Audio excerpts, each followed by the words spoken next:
샬롬 샬롬 샬롬 샬롬. 하나님 사랑합니다. 여러분 주 안에서 사랑합니다. 오늘 예레미야의 탄식이에요. 웃음이나 마음이 아팠으면 탄식을 할까 싶습니다.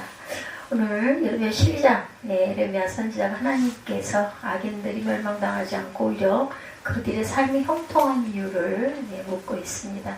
예레미야 질문에 하나님께서는 직접 대답해 주시지도 아니하시고 유다가 멀지 아니한 시기에 멸망할 것이다 라는 말씀의 내용이 기록되어 있죠. 12장에 악한 자들을 벌하시기보다는 회개하고 돌아오기를 바라시는 하나님의 성품 또한 우리가 볼 수가 있죠. 예레미야가 질문합니다. 예레미야 선지자 하나님께 질문하기에 앞서서 하나님을 의로우시니다 이렇게 고백하죠. 야훼여 내가 주와 변론할 때 주께서 의로우시나이다. 그러나 내가 주께 질문하옵나니 악한 자의 길이 형통하며 반역한 자가 다 평안만 하면 무슨 까닭입니까? 이렇게 질문합니다. 주께서 그들을 심으심으로 그들의 뿌리가 박히고 장성하여 열매를 맺었거늘 그들의 입은 주께 가까우나 그들의 마음은 멉니다. 말은 그렇게 하는데 말은 그렇게 하고 있으나 입은 주께 가까운데 그들의 마음이 멀다. 야훼여 주께서 나를 아시고 나를 보시며 내 마음이 주를 향하여 땀을 감찰하시오니 양을 잡으려고 끌어낸 것 같이 그들을 끌어냈을 때 죽일 날을 위하여 그들을 구별하옵소서. 죽여달라는 거예요. 악한 자들 언제까지 땅에 슬퍼하며 온 지방에 채소가 마르리까 짐승과 새들도 멸절하게 되었사오니 이는 이 땅 주민이 악하여 스스로 말하기를 그가 우리의 나중 일을 보지 못하리라 하느냐이다. 만일 내가 보행자와 함께 달려도 피곤하면 어찌 능히 말과 경주하겠느냐. 내가 평안한 땅에서는 무사하려니와 요단강물이 넘칠 때는 어찌하겠느냐. 내 형제와 아버지의 집이라도 너를 속이며 내 뒤에서 크게 외치나니 그들이 내게 좋은 말을 할지라도 너는 믿지 말지라. 내가 내 집을 버리며 내 소유를 내던져 내 마음으로 사랑하는 것을 그 원수의 손에 넘겼나니 내 소유가 숲속의 사자같이 되어서 나를 향하여 그 소리를 내므로 내가 그를 미워하였습니다. 내 소유가 내게 대하여는 문이 있는 매가 아니냐. 내들이 옷을 에워싸지 아니하느냐. 너희는 가서 들짐승들을 모아다가 그것을 삼키게 하라. 9절까지 이렇게 외치죠. 우리는 사람을 대할 때 빈부귀천이나 학식의 유무에 따라서 선입견을 가져서는 안 됩니다. 유식하고 권세 있는 자가 더 큰 불의를 행할 가능성이 있기 때문이다. 뿐만 아니라 경제적으로도 빈곤하고 무식한 자라고 해서 그들의 악이 정당화되거나 변호되어서는 안 된다. 다만 선과와 악, 의와 불의, 진리와 거짓에 따라 평가해야 된다. 이것을 당신께 고백하리다. 사도행전 24장 14절에 그러나 이것을 당신께 고백하리다. 나는 그들이 이단이라 하는 도를 따라 조상의 하나님을 섬기고 율법과 선지자들에게 기록된 것을 다 믿음에 야베스의 사람 말로 고하니라. 사무엘상 11장 5절이죠. 마침 사울이 밭에서 소를 몰고 오다가 이르되 백성이 무슨 일로 우느냐 하니 그들이 야베스 사람의 말을 전하니라. 이렇게 되어 있습니다. 하나님께 질문하죠. 계속해서 묻습니다. 하나님은 의로우신 분임을 고백한 예레미야는 이제 주께 악한 자의 길이 형통하며 패역한 자가 다 낙하면 무슨 연고인지 계속 질문합니다. 이런 질문은 시편에도 나타나 있죠. 시편 13편 2장 2절에서 16절에 예레미야가 하나님께 이런 질문을 드린 것은 불신앙에서 한 것이 아니고 우리는 이 세계의 수많은 불합리하고 모순된 문제들에 부딪히게 되는데 하나님의 심판이라는 전제가 부정된다면 이에 대한 해답을 찾을 길이 없다. 어찌할꼬 하고 야훼께 묻습니다. 창세기 25장 22절에도 맞습니다. 창세기 25장 22절 그 아들들이 그의 태 속에서 서로 싸우는지라 그가 이럴 경우에는 내가 어찌할꼬 하고 가서 야훼께 묻자온대. 야고가에서죠. 야훼께 물으라. 역대 34장 21절에 너희는 가서 나와 및 이스라엘과 유다의 남은 자들을 위하여 이 발견한 책의 말씀에 대하여 야훼께 물으라. 우리 조상들이 야훼 말씀을 지키지 아니하고 이 책에 기록된 모든 것을 준행하지 아니하였으므로 야훼께서 우리에게 쏟으신 진노가 크도다 하니라. 이렇게 말합니다.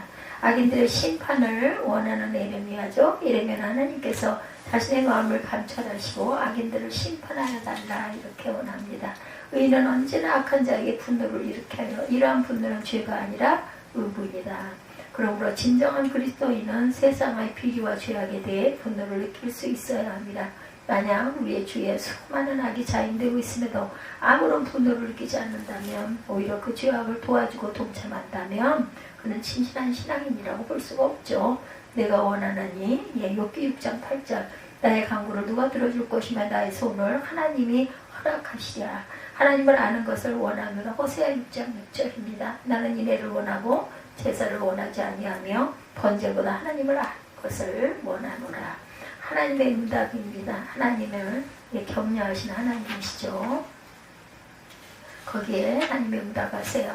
하나님께서 예레미야의 질문에 관한 직접적인 답변을 주지 않으시고 먼저 예레미야를 격려하세요. 즉 고향의 싸움은 가벼운 것이나 예루살렘으로 피해 온 내 앞에 닥칠 싸움은 격렬한 것이기 때문에 마음을 새롭게 하여 일어나라, 이렇게 격려하십니다.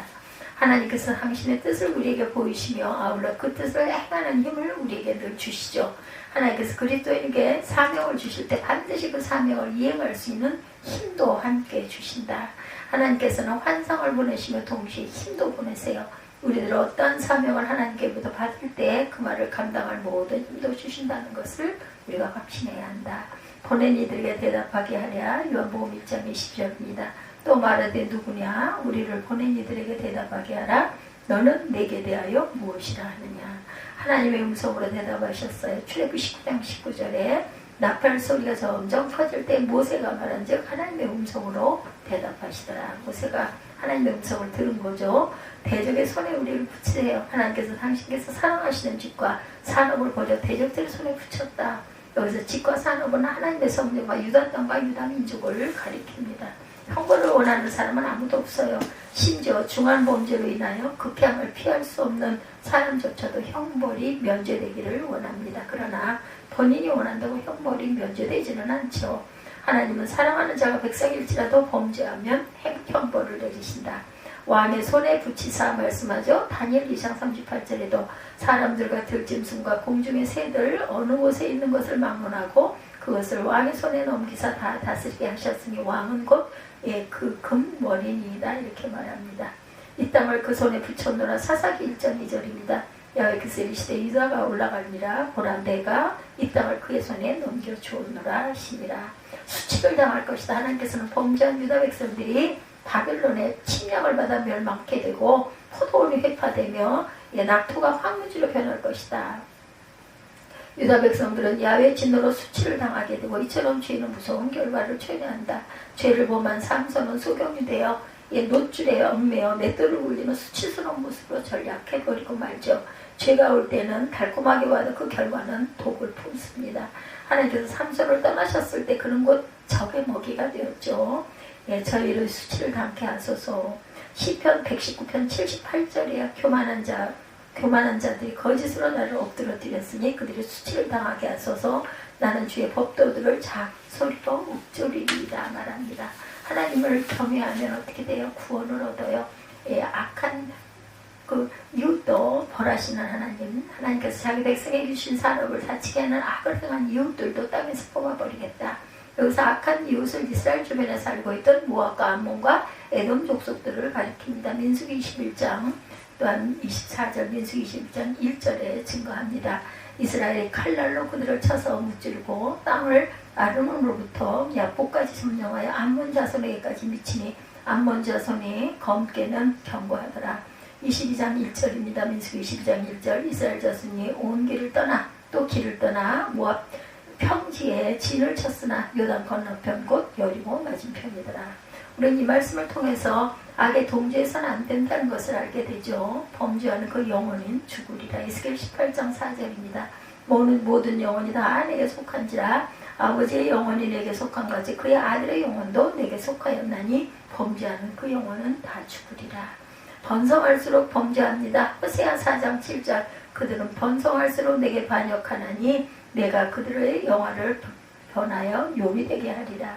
이방 민족에게 사랑을 베푸세요.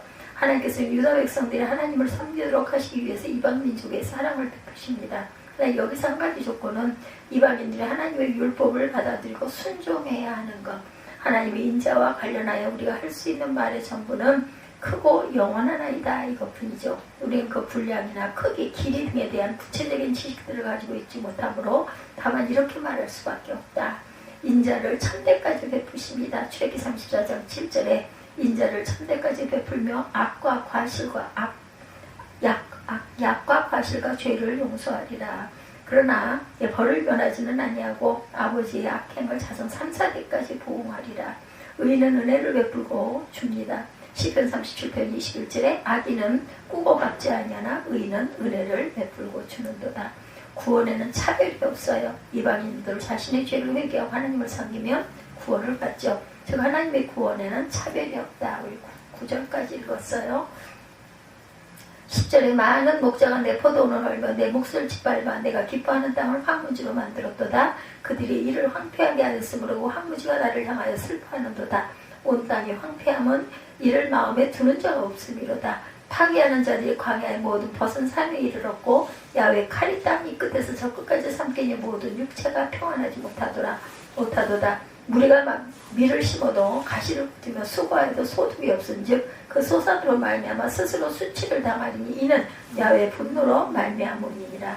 내가 내 백성 이스라엘에게 기업으로 준 소유의 손을 대는 나의 모든 악한 이웃에 대하여 야훼께서 이와 같이 말씀하시니라. 보라, 내가 그들을 이 땅에서 뽑아버리겠고 유다 집을 그들 가운데서 뽑아내리라. 내가 그들을 뽑아낸 후에 내가 돌이켜 그들을 불쌍히 여겨 각 사람을 그들의 기업으로 각 사람을 그 땅으로 다시 인도하리니 그들이 내 백성의 도를 부지런히 배우며 살아있는 야훼라는 내 이름으로 맹세하기를 자기들이 내 백성을 가리켜 바알로 맹세하게 한 것 같이 하면 그들이 내 백성 가운데 세움을 입으려니와 그들이 순종하지 아니하면 내가 반드시 그 나라를 뽑아 멸하리라. 야훼 말씀이니라. 이렇게 구원은 차별이 없다라고 말씀을 하죠. 이방인도 자신의 죄를 회개하고 하나님을 섬기면 구원을 받는다. 즉 하나님의 구원에는 차별이 없다. 고대사회 특히 이방인들의 세계에서 신은 무섭고 두려운 존재, 맹렬하게 진노하며 재앙을 내리는 절대적인 힘으로 등장하죠. 그러나 우리 하나님은 사랑이십니다. 요한일서 4장 8절이죠. 신실하신 그 사랑으로 우리를 만나시고 우리에게 말씀하십니다. 하나님의 구원에는 어떤 차별도 존재하지 않는다. 그분은 모든 사람이 구원받고 진리를 아는 데 이르기를 원하세요. 죄인들이 죄악 가운데 망하는 것은 그분이 기뻐하시는 일이 아닌 것이라는 것. 하나님은 한 사람이라도 구원받기를 기다리시죠. 차별이 없으시다. 로마서 3장 22절 곧 예수 그리스도를 믿음으로 말미암아 모든 믿는 자에게 미치는 하나님의 의는 차별이 없느니라. 유다인이나 헬라인이나 차별이 없어요. 로마서 10장 12절입니다. 유대인이나 헬라인이나 차별이 없습니다. 주께서 모든 사람의 주가 되사 그를 부르는 모든 사람에게 부요하시도다 말씀합니다. 그래서 예레미야 12장 결론 우리는 12장에서 예레미야 선지자의 질문에 대한 하나님의 답변을 통해서 다시 한번 하나님의 공의를 깨달을 수 있다. 차별이 없으세요. 그죠? 우리가 사는 이 시대에도 악인이 잘 되고 의인이 핍박받는 모습을 볼 수가 있는데 그러나 우리는 악인이 반드시 심판받는다는 것을 명심하고 의롭게 살아가도록 해야 된다. 오늘 전체 1절에서 17절까지 탄식하는 예레미야 그리고 거기에 답하시는 하나님의 음성입니다. 가까운 이웃나라 땅에서 탄식 소리가 온 세상에 울려 퍼지고 있었어요. 자연의 재앙 앞에 인간이 할 수 있는 것이라면 탄식뿐이라는 사실을 깊이 깨닫게 하는 그런 모습들이죠. 일본뿐이겠습니까? 우리나라도 마찬가지고 중국도 마찬가지고 또 미국도 마찬가지죠. 그러나 많은 사람들은 이러한 탄식이 시작에 불과하다는 것을 모르고 있다. 마지막 때 이 세상은 창세 이래로 찾아볼 수 없는 재앙 앞에 속수무책으로 당하면서 통곡할 것이다. 성경이 예언합니다. 마태복음 24장 30절이에요. 그때 인자의 창조가 하늘에서 보이겠고 그때 땅의 모든 족속들이 통곡하며 그들이 인자가 구름을 타고 능력과 큰 영광으로 오는 것을 보리라 말씀하죠. 예레미야 9장과 10장에서 선지자의 탄식의 소리를 우리가 들었어요. 그토록 예절하게 하나님의 심판을 전해도 깨달지 못하는 남유다 백성들의 모습 앞에 선지자는 예레미야는 탄식합니다. 선지자의 탄식을 외면한 남유다 백성들은 약 40년 후에 바벨론의 침략 앞에 처참하게 통곡하며 멸망을 맞이하게 될 것이다. 남유다 백성들은 예레미야 선지자가 탄식할 때 그들도 같이 탄식하며 하나님께 돌아와야 했어요. 그러나 그들은 선지자의 탄식도 하나님의 탄식도 모두 다 외면하죠. 예레미야 선지자는 오늘 보면 12장에서 다시 탄식합니다. 그러나 이 탄식 앞에 했던 탄식과는 전혀 다른 성격을 가진 그런 탄식이 바로 12장의 탄식이다. 9장 10장에서는 백성들을 향한 탄식이었고 12장의 탄식은 하나님께 향한 탄식이라고 볼 수가 있습니다.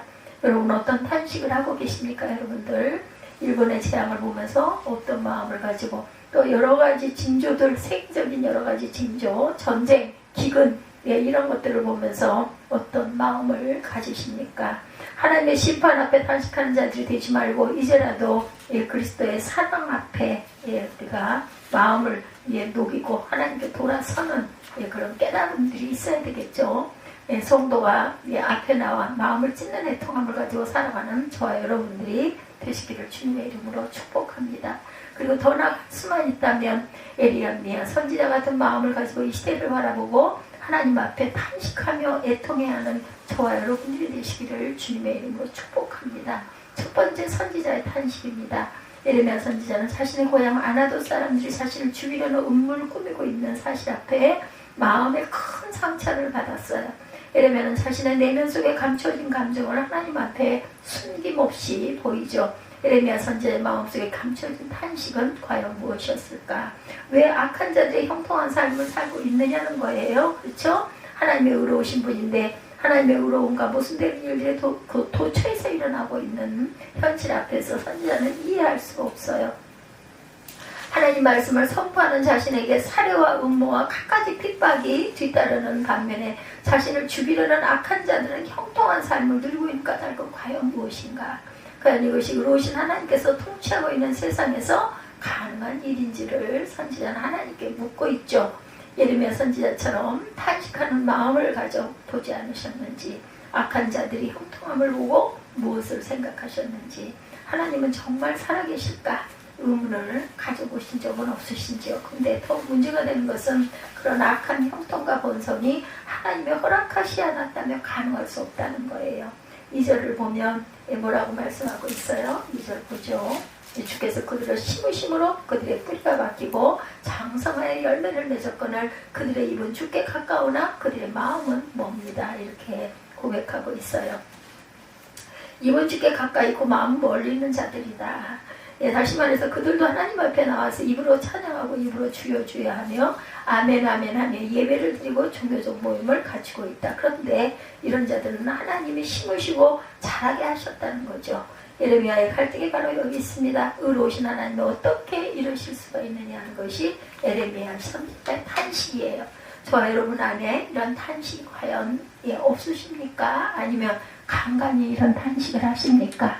이런 의로운 탄식 있어야 합니다. 선지자의 탄식은 하나님을 의심해서 하는 탄식이 아니라 3절에 보면 선지자는 하나님의 자신의 속마음까지도 감찰하시는 분이라는 것을 알고 있어요. 또한 악인들이 마지막에는 하나님 앞에 심판당할 것도 알고 있습니다. 4절도 보면 악인들로 인해 남유다 땅에 하나님의 진노로 땅과 짐승과 새들까지도 멸절될 것이라는 사실 앞에 선지자는 탄식을 하죠. 3, 4절 야훼 주께서 나를 아시고 나를 보시며 내 마음의 주를 향하여 땅을 감찰하시오니 양을 잡으려고 끌어낸 것 같이 그들을 끌어내시되 죽일 날을 위하여 그들을 구별하옵소서. 언제까지 이 땅에 슬퍼하며 온 지방이 채소가 마르리까 짐승과 새도 멸절하게 되었사오니 이는 이 땅 주민이 악하여 스스로 말하기를 그가 우리의 나중 일을 보지 못하리라 함이니이다. 만일 내가 보행자와 함께 달려도 피곤하면 어찌 능히 말과 경주하겠느냐. 내가 평안한 땅에서는 무사하려니와 요단 가물이 넘칠 때는 어쩔 것이냐. 내 형제와 아버지의 집이라도 너를 속이면 내 뒤에서 크게 외치나니 그들이 내게 좋은 말을 할지라도 너는 믿지 말지니라.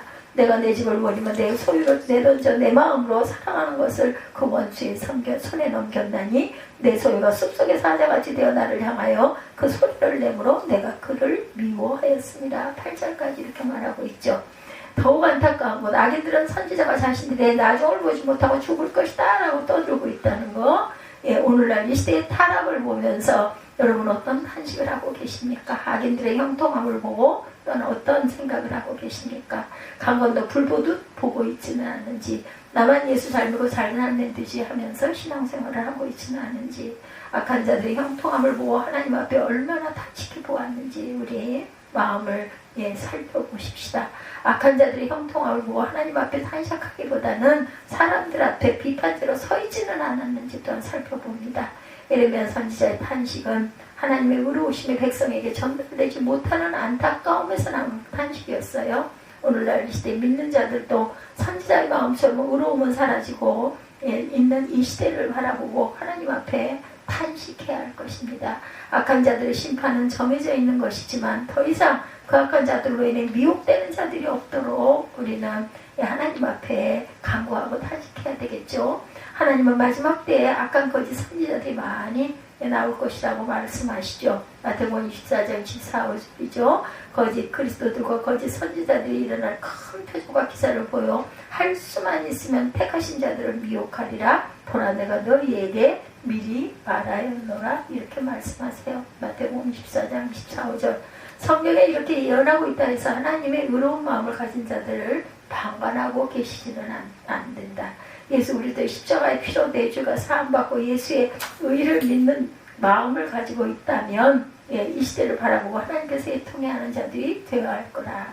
악인들의 형통함을 보고 원망하고 불평할 것이 아니라 하나님의 의로운 마음을 가진 자들이 없는 이 시대를 바라보고 하나님께 통곡하는 저와 여러분들이 되어야 한다. 거짓 종들의 형통함을 보면서 비판할 것이 아니라 하나님 앞에 통곡하는 저와 여러분들이 되어야 할 것이다. 하나님의 그 작정 속에 거짓 종들이 많이 나타날 것이고 거짓 역사들이 곳곳에서 성행할 것이라면 의로운 마음을 가진 자들이 해야 할 것은 하나님 앞에 울며 기도하는 것뿐이라는 것. 예수 그리스도의 십자가 의가 있다면 충만하게 임하게 해달라고 날마다 애통한 마음을 가지고 살아가는 귀하고 복된 저와 여러분들이 되시기를 주님의 이름으로 축복합니다. 또한 예레미야 선지자의 그런 의문을 하나님은 직접적으로 대답하지 않으시고 당시에 잘 알려진 격언으로 우회하면서 답변을 하시죠. 5절에 보면 만일 내가 보행자와 함께 달려 피곤하면 어찌 등의 말과 경주하겠느냐. 다시 말하면 고향 사람들에 의한 핍박을 기껏 사람과 달리게 하는 정도에 불과하지만 앞으로 닥쳐올 핍박은 마치 말과 달리기 시합을 하는 것 같이 힘겨울 것이다 라는 거죠. 비교할 수 없는 만큼 핍박, 이런 핍박이 올 것이다. 예레미야에게 앞으로 닥쳐올 것이라는 말씀을 합니다. 내가 평안한 땅에서 무사하려니와 요단강 물이 넘칠 때는 너는 어쩔 것이냐. 이 말씀의 의도는 즉 고향 사람들에게 악한 핍박이 평안한 땅이라면 앞으로 닥쳐올 그러한 핍박은 요단강 물이 불어나 넘쳐나는 것과 같다. 요즘은 고향 사람들이 아나돗 사람들에 의한 위험이나 핍박은 앞으로 닥쳐올 일에 비하면 아무것도 아니라는 것이죠. 정신을 차리고 마음을 굳게 해라. 여러분들은 어떤 어려움과 핍박이 있으십니까? 지금의 우리 눈앞에 악한 자들의 형통함을 보고 마음이 심히 불편하진 않은지, 거짓 종들이 활개치며 사는 것을 보고 낙심하고 좌절하고 하나님이 없는 것은 아닌가, 이런 의문을 갖지는 않은지. 그러나 이런 것들은 시작에 불과하다. 마지막 때에는 이런 것들은 아무것도 아닐 정도로 세상은 더욱 악해지고 악한 자들이 득세하는 세상이 될 것이다. 예수의 의를 가지고 살아가는 저와 여러분들에게 견딜 수 없는 핍박과 천대와 멸시가 찾아올 것이다. 마태복음 5장 10절에서 12절입니다. 의를 위하여 박해를 받는 자는 복이 있나니 천국이 그들일 것이요. 너를 말미암아 너희를 욕하고 박해하고 거짓으로 너희를 거슬러 모든 악한 말을 할 때 너희에게 복이 있나니 기뻐하고 즐거워하라. 하늘에서 너희의 상이 큽니다. 너희 전에 있던 선지자들도 이같이 박해하였느니라 말씀하죠. 6절도 보면 선지에게 임한 핍박이 고향 사람들뿐만 아니라 심지어 가축 중에도 있을 것이, 가족 중에도 있을 것이다 라고 말씀합니다. 사람이 가장 힘든 핍박이 가족에게 당하는 핍박이겠죠. 남이 아닌 나의 가족, 가까운 사람들에게 당하는 핍박이 가장 가슴이 아픕니다. 가족들은 예레미야의 마음을 돌이키기 위해서 때로는 무섭게 소리치고 때로는 부드러운 말로 회유할 것이다. 하나님은 그 누구의 말도 믿지 말라고 하죠. 하나님이 이렇게 말씀하신 것은 앞으로 예레미야 선지자 앞길에 이루 말할 수 없는 핍박과 회유가 있을 것이므로 마음을 강하게 하고 담대하라는 말씀입니다. 이 땅에서 영광받기를 거부하는 자들이 되어서는 안 되겠죠. 우리가 받을 영광은 이 땅에서 아니라 천국에서 받을 영광이라는 것. 그러나 예, 이때를 살아가는 성도들 앞에 영광보다는 고난이 있고 핍박이 있고 천대와 멸시가 기다리고 있다는 것 또한 우리가 명심하고 가야 되겠다. 예수님도 말씀하시죠. 마태복음 24장 9절에서 10절입니다. 그때 사람들이 너를 환난에 넘겨주겠으며 너희를 죽이리니 너희가 내 이름 때문에 모든 민족에게 미움을 받으리라. 그때 많은 사람이 실족하게 되어 서로 잡아주고 서로 미워하겠으며 말하고 있습니다. 마태복음 10장 21절에도 장차 형제가 형제를 아버지가 자식을 죽이는데 내주며 자식들이 부모를 대적하여 죽게 하리라 말씀하죠. 지금 이 시대에 이 고난이 있다 할지라도 장차 우리들 앞에 당한 고난을 생각하면서 담대히 대적하는 저와 여러분들이 되셔야 되겠죠. 요한복음 16장 33절입니다.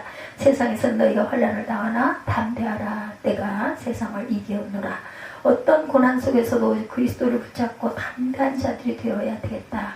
주님께서 우리에게 담대하라고 말씀하시죠. 하나님은 선지자의 마음을 위로하신 후에 악한 자들이 당할 심판에 대해서 말씀하시므로 악한 자들의 결국은 심판으로 끝나는 것이라는 것을 언급하세요. 어떤 심판을 당하게 될 것인지 살펴봅니다. 첫째, 하나님의 소유를 버리시겠다. 10절에서 10절이죠. 7절에 보면 내 집을 버리며 내 소유를 내던져 내 마음으로 사랑한 것을 원수의 손에 넘겼나니. 특히 내 소유라는 말씀이 7절, 8절, 9절에 3번이나 언급되고 있습니다. 7, 8, 9절 다시 봅니다. 내가 내 집을 버리면 내 소유를 내던져 내 마음으로 사랑하는 것을 원수의 손에 넘겼나니 내 소유가 숲속의 사자같이 되어 나를 향하여 그 소리를 내므로 내가 그를 미워하겠습니다. 내 소유가 내게 대하여 문이 있는 배가 아니냐. 매들이 그것을 에워싸지 아니하느냐. 너희는 가서 짐승들을 모아다가 그것을 삭히게 하라. 들짐승들을 모으라고 말합니다. 내 소유다. 남유다는 하나님의 소유였어요. 하나님의 것이었습니다. 그런데 그들은 그러한 하나님의 품을 떠나려고 발버둥을 쳤고 그렇게 떠나지 말라고 하였지만 그들은 하나님의 가장 싫어하는 우상을 품 안에 안고 살아가는 길을 택합니다. 그렇게 남유다의 악한 짓을 해도 그래도 하나님은 돌아오기를 기다리세요. 근데 그들은 돌아오기는커녕 하나님께 돌아오는 선지자를 죽이고 하나님을 정면으로 대적하고 났습니다. 8절을 보면 뭐라고 말씀하세요? 내 소유가 숲속의 사자같이 되어서 나를 향하여 그 소리를 내므로 내가 그를 미워하였다 말씀하고 있죠. 그들은 하나님을 향하여 사자처럼 으르렁대고 대적하였다. 하나님을 대적하는 자는 하나님께 미움을 받을 수밖에 없겠죠. 하나님의 미움을 받게 된 남유다는 무자비한 대적들의 말발구발에 짓발리는 그러한 유린당함을 당하게 됩니다. 하나님 두 가지 비유를 통해 남유다가 비참하게 멸망당할 것을 말씀하셨는데 문이 있는 매와 포도주 비유를 들어서 말씀하죠. 문이 있는 매는 남유다를 의미하는데 이런 모습은 하나님도 섬기고 우상도 섬기는 혼합 종교를 의미하죠. 이런 것들이 이방 세력에 포위되어 결국은 들짐승과 같은 바벨론 세력에 의해서 멸망을 받게 될 것이다. 바벨론에게 멸망당하죠. 남유다. 오늘 이 땅에 혼합 종교가 판을 치고 있는 시대가 됐어요. 다른 예수, 다른 복음, 다른 영이 전해지고 있음을 많은 자들은 깨닫지 못하고 있다. 그럴듯하게 아름다운 모양만 갖추고 위장에서 택한 자들을 미혹하는 시대가 되었어요. 디모데후서 3장 5절입니다. 경건의 모양은 있으나 경건의 능력은 부인하니 이 같은 자들에게서 내가 돌아서라. 포도원 비유도 보면 많은 목자가 하나님의 포도원을 헐며 하나님의 문을 짓밟고 하나님이 기뻐하시는 땅을 황무지로 만들 것이다 말씀하죠. 많은 목자가 누구예요? 악한 이방의 세력들입니다. 오늘날로 말하면 거짓 목자들, 거짓 선지자들이죠. 거짓 종들이 하나님의 포도원을 헐고 하나님의 택한 자들을 미혹하고 타락시키고 하나님의 거룩한 성전을 황무지로 만든다. 오직 예수, 사랑으로, 예수 신앙으로 돌아오셔서 다른 거 믿을 거 하나도 없습니다. 말씀만 믿고 가시기 바랍니다. 하나님의 성전이라 할지라도 버릴 수밖에 없다는 것을 우리가 깨달아야 되겠다. 택함 받은 자들은 거짓 영들이 있는 그런 성전이라도 한번 구원은 영원한 구원이라는 말에 절대로 미혹되지 마시기 바랍니다. 우리의 구원은 완성된 구원이 아니라 지금도 이루어가고 있는 현재 진행형 구원이라는 것 잊지 말아야 되겠죠. 그래서 성화가 영화가 되어가죠. 우리가 살아가면서 날로 하나님 앞에 더 가까이 가는 저와 여러분들의 믿음이 되어야 할 것입니다. 하나님이 내 소유라는 말씀을 3번씩이나 언급하고 있다는 것 절대로 간과하지 마세요. 오직 예수 신앙이 되지 못하면 하나님의 소유라 할지라도 하나님은 버릴 수밖에 없다. 사도행전 4장 12절입니다. 다른 이로서는 구원을 받을 수 없나니 천하 사람 중에 구원받을 만한 다른 이름을 우리에게 주신 일이 없습니다 하였더라. 진실로 하나님의 소유인가? 너와 나는 우리 모두는 오직 예수 안에 거하고 예수 한 분으로 만족한 저와 여러분들이 되셔야 되겠죠? 진실로 하나님의 성전인가? 오직 예수만 전하고 오직 예수 한 분만으로 만족하는 교회들이 되시기 바랍니다. 둘째, 어떤 심판은 당할 것이라고 하세요? 하나님의 칼이 이 땅 끝에서 저 끝까지 삼키리라. 11절에서 13절에 증거하죠. 그들의 일을 황폐하게 하였으므로 황무지가 나를 향하여 슬퍼하는도 온 땅의 황폐함은 이들 마음에 드는 자가 없음이로다. 파괴하는 자들이 광야의 모든 벗은 산 위에 이르렀고 야외 칼이 땅의 끝에서 저 끝까지 삼키니 모든 육체가 평안하지 못하도다. 우리가 밀을 심어도 가시를 거두며 수고해도 소득이 없은즉 그 소산으로 말미암아 스스로 수치를 당하리니는 야외의 분노로 말미암음이니라. 내가 내 백성 이스라엘에게 기업으로 준 소유에 손을 대는 나의 모든 악한 이웃에 대하여 야훼께서 이와 같이 말씀하시니라. 보라, 내가 그들을 이 땅에서 뽑아버리겠고 유다 집을 그들 가운데서 뽑아내리라. 내가 그들을 뽑아낸 후에 내가 돌이켜 그들을 불쌍히 여겨서 각 사람을 그들의 기업으로 각 사람을 그 땅으로 다시 인도하겠다고 그래도 말씀하시죠. 어떤 심판을 당할 것인가? 11절에서 13절 우리가 읽었습니다. 바벨론 군대를 사용하여 남유다를 멸망시켰지만 그것이 곧 하나님의 작정된 분노의 칼이라는 것이고, 바벨론은 BC 605년 야훼긴 때 제1차 공격을 한 후에 BC 586년까지 3차 공격을 하여서 남유다를 황무지로 만듭니다. 2차 공격 때 만 2년 동안 성을 포위함으로 예루살렘 성 안에 먹을 것이 없어서 사람을 죽여서 먹을 정도였다. 예레미야 19장 9절이죠. 그들이 그들을 원수와 그들의 생명을 찾는 자에게 둘러싸여 공경에 빠질 때 내가 그들의 아들의 살, 딸의 살을 먹게 하고 또 각기 친구의 살을 먹게 하리라 하셨다고. 예레미야 선지자의 예언 그대로 이루어지죠. 마지막 때 이런 일들이 일어날 것이라고 성경은 예언합니다.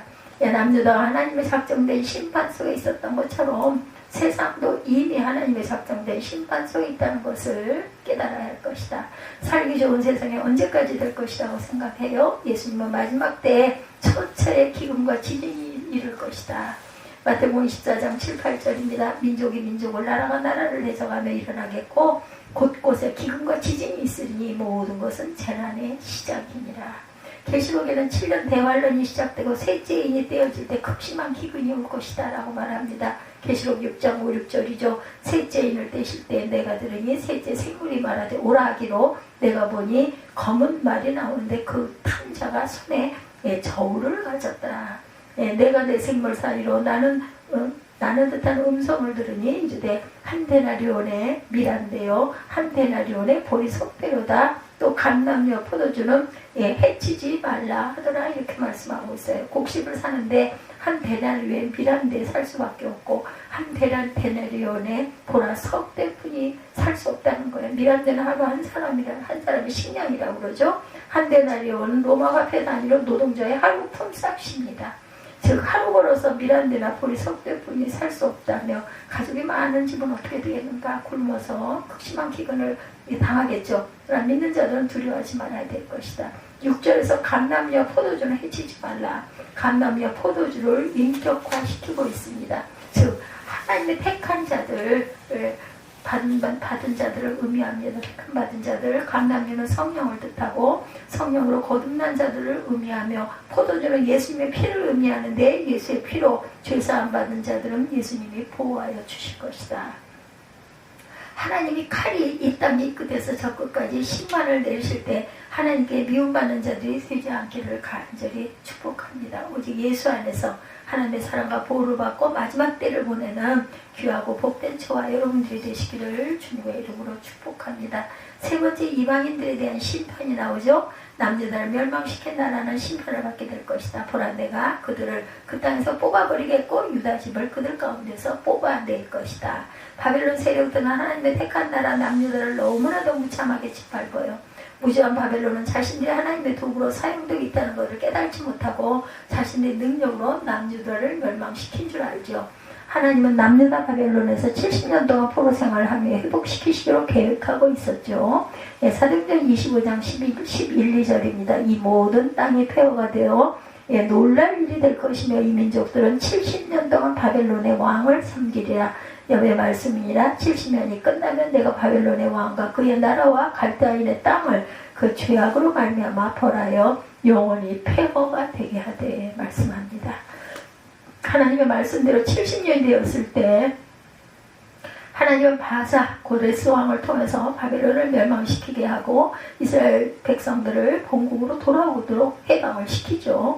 이러한 과정에서 이스라엘에게 구원의 역사를 베푸셨던 것처럼 바벨론 백성에도 구원의 기회를 줍니다. 16절을 보면 그제 내 백성의 돌을 부지런히 배우며 살아있는 야훼라는 내 이름을 맹세하기를 자기는 내 백성을 가리켜 바알로 맹세하게 한 것 같이 하면 그들이 내 백성 가운데 세움을 입으려니와 이렇게 말하죠. 마지막 17절도 그들이 순종하지 아니하면 내가 반드시 그 나라를 뽑아 멸하리라. 야훼 말씀입니다.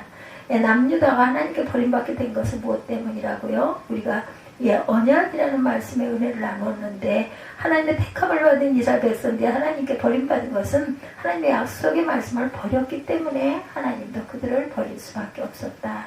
언약을 지키지 않았어요. 그렇죠? 바벨론도 하나님의 가르침을 몰랐기 때문에 멸망을 시킵니다. 그런 바벨론에게 하나님은 하나님 도의 가르침 받고 순종하라 이렇게 계속해서 말씀을 하시죠. 들렸겠어요? 안 들렸겠죠?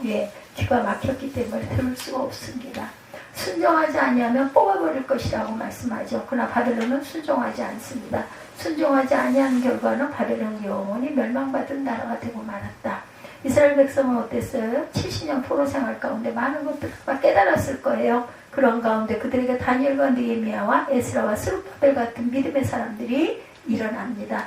역사 속에 사라져버릴 것 같은 이스라엘 하나님의 은혜로 다시 회복이 되죠. 그리고 그들은 한동안 하나님의 자녀답게 살아갑니다. 그러나 그들은 다시 타락하기 시작했고 예수님이 이 땅에 오셨을 때는 예수님도 몰라볼 정도로 영적 숙부용이 되었고 예수까지 십자가에 못 박아 죽일 정도로 완악한 자들이 되고 말았다. 오늘날도 있는 자들이 말씀의 가르침에 순종하지 않냐고 은혜로 다시 회복해주고 말씀만 가르침에 순종하며 살도록 하셨는데 이러한 하나님의 은혜가 언제까지 계속될 것이라고 우리는 생각할까요? 그들이 순종하지 아니하면 내가 반드시 그 나라를 뽑으리라 뽑아 멸하리라 야훼 말씀이라.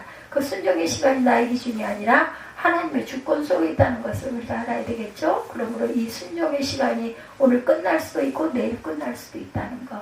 오늘날 이때 가장 가슴 아픈 현실은 말씀을 아는 자들이 많은데 하나님 말씀에 순종하며 살아가는 자들이 없다는 것. 말씀을 알고 순종하지 아니한다면 말씀을 모르는 자들보다 더 악한 자라는 것 또한 우리가 알아야 되겠죠.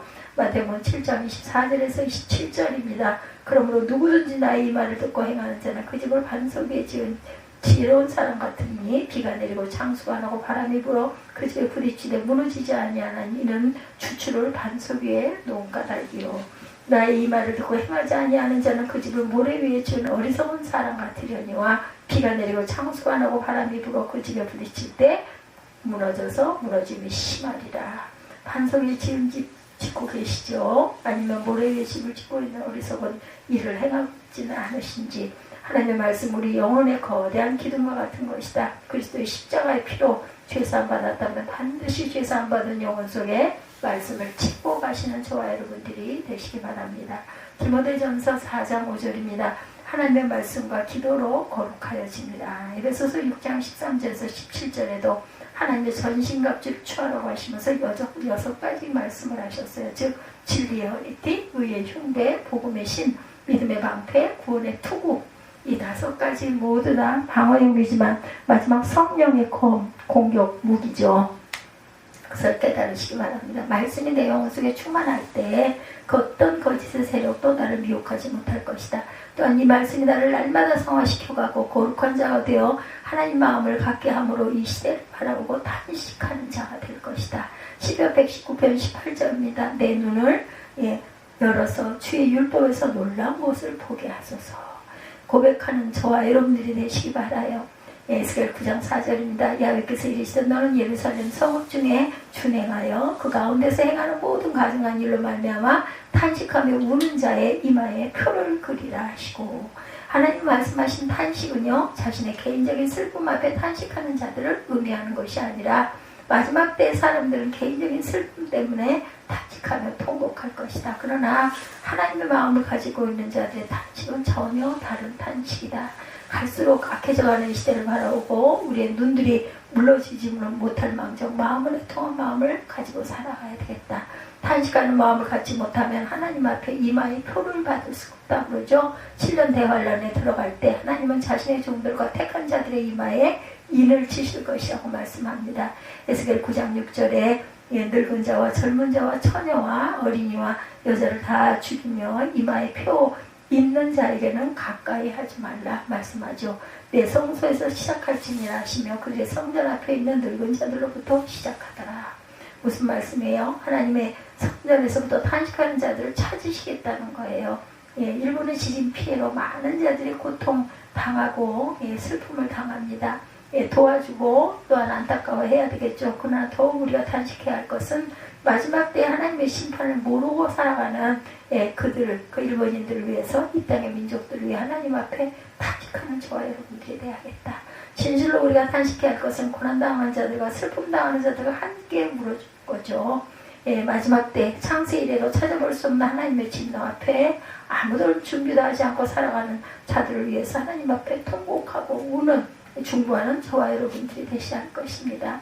목적으로 탄식하는 자들이 되지 말고 영적으로 탄식하는 저와 여러분들, 육적인 탄식자들이 절대 되지 말자는 것이죠.